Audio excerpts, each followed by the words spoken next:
En tant que serviteurs, l'intérêt de Dieu à notre égard augmentera à mesure que nous grandirons spirituellement. Les aromates nous parlent de la croissance spirituelle. Ainsi, lorsque Dieu ordonne au peuple d'apporter des aromates, c'est pour qu'ils apprennent la signification du service divin.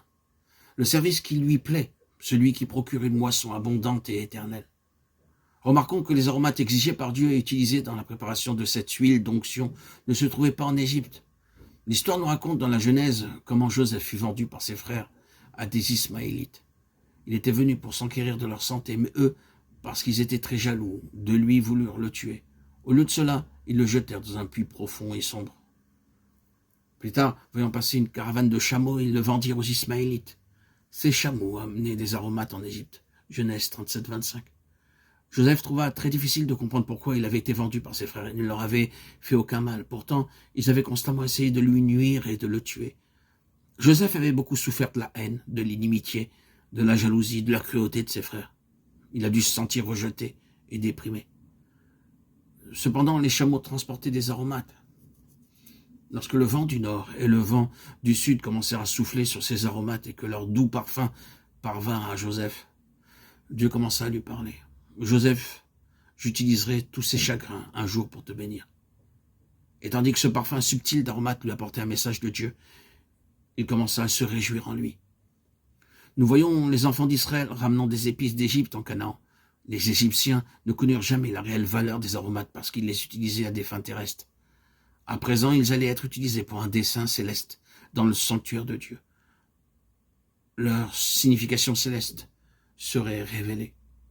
Lévitique chapitre 8 nous raconte comment l'huile d'onction était utilisée. Aaron fut le premier grand prêtre et comme tel devait servir Dieu pour tout le peuple. Ainsi, il devait être mis à part et préparé en vue d'un service et d'un ministère particulier. Nous voyons ici dans quel but cela a été fait. Aaron fut d'abord présenté devant toute la congrégation. Il fut ensuite lavé puis habillé, oint devant tous. Le sang fut mis sur son oreille droite, sa main droite, son pied droit pour consacrer son oreille afin d'entendre la voix de Dieu et ses mains et ses pieds pour agir dans le service de Dieu. Par le sang et l'huile d'onction, il était sanctifié pour le service de Dieu. C'est de cette façon que Dieu travaille parmi nous. Par la parole de Dieu, nous sommes convaincus et nous trouvons la main et la puissance de Dieu, nous attirant à lui dans sa lumière. 1 Pierre 2,9. Pourquoi Aaron fut-il présenté devant toute la congrégation et un si grand nombre de gens puis lavé et baigné? Parce que s'il y avait eu en lui le moindre défaut, il n'aurait pas pu être souverain sacrificateur et entrer au service de Dieu. Lévitique 21, 16 à 21. Il ne devait y avoir aucun défaut d'aucune sorte sur son corps. Bien qu'il ait pu être en bonne santé, un défaut à l'œil, un nez camus, un défaut aux lèvres, aux dents, un doigt en plus, l'aurait disqualifié pour le service de Dieu. Un défaut même petit le disqualifiait sûrement. C'est une raison pour laquelle le souverain sacrificateur devait être lavé publiquement devant tout le peuple. Certains pouvaient être trompés, mais pas tous. Observés par un grand nombre de gens, quelqu'un aurait certainement vu si Aaron avait ou non un défaut. Notre Seigneur nous veut sans tache et sans défaut devant lui.